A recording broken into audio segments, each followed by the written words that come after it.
ማንም እንዲጎዳ አትፍቀድለት። የስቶይሲዝም ጥልቅ ፍልስፍናና 10 የአሸናፊነት ህጎች። በህይወትህ ሰዎች በከንቱ ስድባቸው ወይንም በማግለላቸው ልብህን አቁስለውት ያውቃሉ?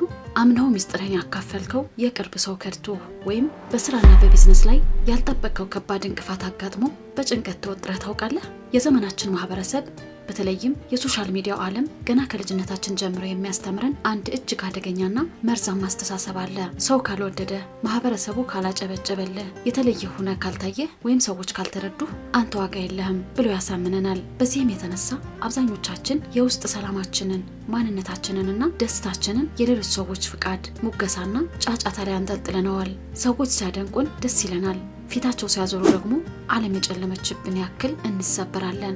ነገር ግን ዛሬ ይህንን የሌሎች ሰዎች የአእምሮ እስር ቤት የምትሰብርበትን የራስህን አቅም የምትገነባበትንና ማንም ሰው አእምሮህን ሊያናውጥበት የማይችልበትን ጥልቅ ሚስጥር አጋልጠን እናሳያችኋለን። እንኳን ወደ ፀሐይ ቻናላችን በደህና መጣችሁ። ዛሬ ከ2000 ዓመታት በፊት የተነሳውን ነገር ግን ዛሬም ድረስ የዓለማችን ታላላቅ መሪዎች፣ ቢሊዮነሮችና ስኬታማ ሰዎች የሚጠቀሙበትን ስቶይሲዝም የተባለውን የማይበገር የአእምሮ ፍልስፍና በጥልቀት እንመረምራለን።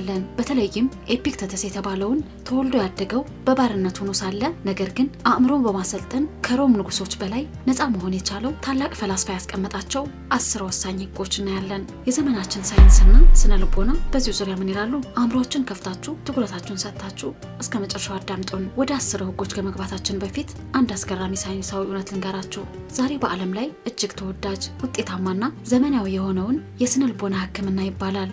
ይህ የህክምና ዘርፍ የተመሰረተው በዶክተር አልበርት ኤልስ እና በአሮን ቤክ ሲሆን እነዚህ ሊቃውንት ይህንን ጥበብ የቀዱት ደግሞ ቀጥታ ከኤፒክተተስ የስቶይሲዝም ፍልስፍና ነው። ሳይንሱ ምን ይላል? የሰው ልጅ የሚያስጨንቀው የሚያናድደውና በድብርት ውስጥ የሚከተው የሚደርስበት መጥፎ ክስተት ራሱ ሳይሆን የሰውየው ላዛ ክስተት የሚሰጠው ትርጉምና እምነት ነው። ታዋቂ የስነ ልቦና ባለሙያና የናዚ ማጎሪያ ካምፕን አሰቃቂ ስቃይ በህይወት ያለፈው ቪክቶር ፍራንክል በዓለም አቀፍ መጽሐፉ እንዲህ ይላል።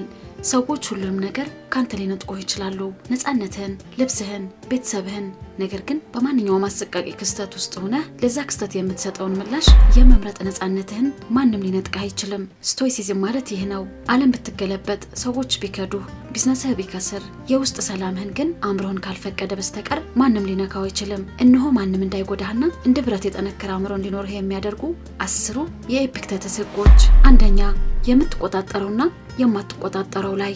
ኤፒክተተስ በህይወትህ ነፃና ደስተኛ ለመሆን የመጀመሪያውና ትልቁ ህግ የትኛው ነገር በቁጥጥር ስር እንዳለና የትኛው ከቁጥጥር ውጭ እንደሆነ አበጥሮ ማወቅ ነው ይላል። አብዛኛው የሰው ልጅ ጊዜውንና ጉልበቱን የሚያቃጥለው መቆጣጠር በማይችለው ነገር ላይ ነው። አዲስ አበባ ውስጥ ያለውን የትራፊክ መጨናነቅ፣ የዋጋ ንረትን፣ ፖለቲካዊ የሰዎችን ሀሜት፣ አሊያም አሜሪካ ላለ ደንበኛ የምትሰራ ፕሮጀክት ላይ ድንገት መብራት ቢጠፋና ኢንተርኔት ቢቋረጥ እነዚህ ክስተቶች መቆጣጠር አትችልም። ነገር ግን ለነዚህ ክስተቶች የምትሰጠውን ምላሽ፣ የራስህን ስነ ምግባር፣ የምታነበውን መጽሐፍና ጠንክሮ የመስራት አቅምህን መቆጣጠር ትችላለህ። ከቁጥጥርህ ውጭ በሆኑ ነገሮች ላይ መጨነቅህን አቁም። ጉልበትህን 100% በምትቆጣጠረው ነገር ላይ ብቻ ስታውል ማንም ሰው ሊያሸንፍ አይችልም። ሁለተኛ፣ ህመሙ ያለው ክስተቱ ላይ ሳይሆን ትርጓሜው ላይ ነው። 2 ሰዎች ተመሳሳይ ስራ አጡ እንበል። አንደኛው ህይወቴ አበቃ፣ ማንም አይፈልገኝም ብሎ ራሱን ወደ መጠጥና ድብርት ይከታል። ሁለተኛው ደግሞ ይህ ለኔ አዲስ እድል ነው፣ የራሴን ቢዝነስ እንድጀምር የተሰጠኝ ማንቂያ ደወል ነው ብሎ ተነስቶ ይሰራል። ክስተቱ አንድ ነው፣ ነገር ግን የሰጡት ትርጓሜ የህይወታቸው አቅጣጫ ቀየረው። አንድ ሰው መንገድ ላይ ሲሰድብህ ስድቡ ራሱ አያቆስልህም፣ ነገር ግን እንዴት እንዲባላለሁ ተዋረድኩ ብለህ ለስድቡ የምትሰጠውን የኢጎ ትርጉም ነው የሚጎዳ። ኤፒክተተስ እንደሚለው አእምሮ ፍቃድ ካልሰጠህ በስተቀር ማንም ሰው ሊያናድድህ አይችልም። ሶስተኛ፣ የአእምሮን ሪሞት አሳልፈህ አትስጥ። አካላዊ ንብረትህን፣ ስማርት ስልክህን በፓስዋርድ ትቆልፈዋለህ። የባንክ አካውንትህን ማንም ሰው መጥቶ እንዲወስድብህ አትፈቅድም። ነገር ግን ማንም መንገድ አላፊ ሰው በአንድ መጥፎ ቃል ብቻ የውስጥ ሰላምህን ሲሰርቅህ ቀኑን ሙሉ ስታስበውና ስትበሳጭ ትውላለህ። ኤፒክተተስ የአእምሮህን ቁልፍ ለሚያናድድህና ለሚጠላ ሰው አሳልፈህ መስጠትህ ሊያሳፍርህ ይገባል ይላል። ራስህን ግዛ። አእምሮህ ማንም የፈለገውን ወሬ የሚያፈስበት የቆሻሻ መጣያ አይደለም። አራተኛ፣ ከስድብና ትችት ጋር ጓደኛ ሁን። ማህበረሰቡ ሲሰድብህ ዝም አትበል፣ መልስ ስጥ። ክብረ ነክ ነው ይላል። ስቴኮች ግን በተቃራኒው ናቸው። ስድብን እንደ መሳሪያ ይጠቀሙበታል። አንድ ሰው መጥፎነትህን ሲነግርህ ወይም በአደባባይ ሲተችህ ኤፒክተተስ እንዲህ ብለህ በእርጋታ መልስ ይላል። ይህ ሰው እኔን በደንብ አያውቀኝም። በደንብ ቢያውቀኝ ኑሮ አሁን ከተናገረው የባሱ ሌሎች ብዙ ጉድለቶች እንዳሉብኝ ይናገር ነበር። በዚህ መንገድ ስድቡን ቀልድ ስታደርገው ተሳዳቢው መሳሪያ ያጣል፣ አቅመ ቢሱም ያፍራል።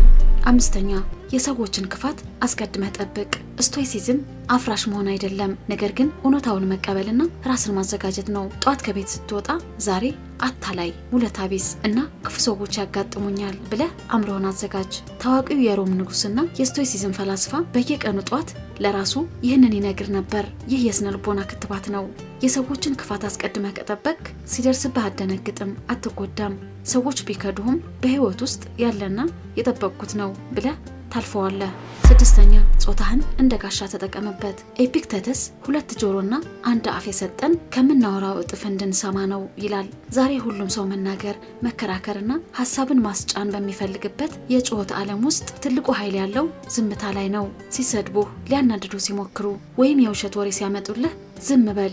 ዝምታ ለአታላዮችና ለዳርክ ሳይኮሎጂዎች ትልቅ መርዝ ነው። መልስ ካልሰጣቸው የገዛ ንዴታቸውና ግራ መጋባታቸው መልሶ ይበላቸዋል። ዝምታ ካንተ ቃላት በላይ ጮሆ ይናገራል።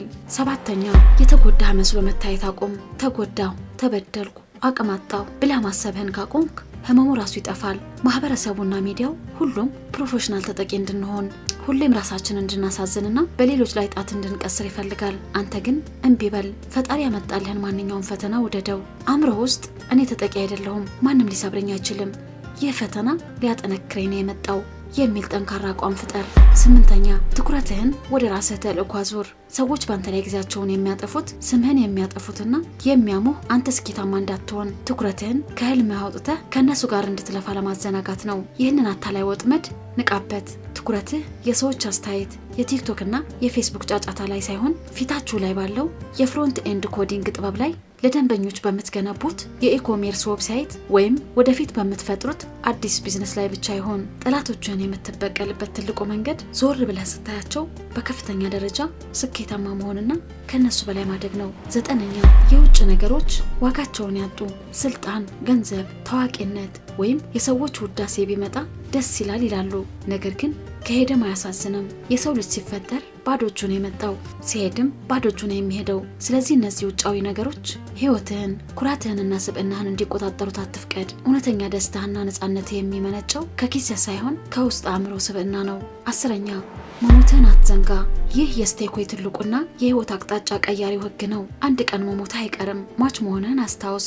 ታዋቂው የቢዝነስ ሊቅ ስቲቭ ጆብስ ሞት የህይወት ትልቁ ፈጠራ ነው ይል ነበር። አንድ ሰው ሲሰድብህ፣ ስምህ ሲያጠፋ ወይም ከባድ የገንዘብ ኪሳራ ሲያጋጥምህ ከ100 ዓመት በኋላ አንተም ያ ተሳዳቢም ገንዘብም ህንፃውም አፈር መሆናቸውን አስብ። አየህ፣ የህይወት አጭርነት ሲገባ ዛሬ በትንንሽና በማይረቡ የሰዎችን ጫጫታ ጊዜህን፣ ስሜትህንና ጉልበትህን ማባከን ታቆማለህ። ትልቁ ምስል ታያለህ። የፀሐይ ቤተሰቦች ኤፒክተተስ በአካሉ የእግር ስብራት የደረሰበት ባሪያ የነበረ ቢሆንም በአእምሮ ግን የነጻነት አባወራና የዓለም ጌታ ነበር።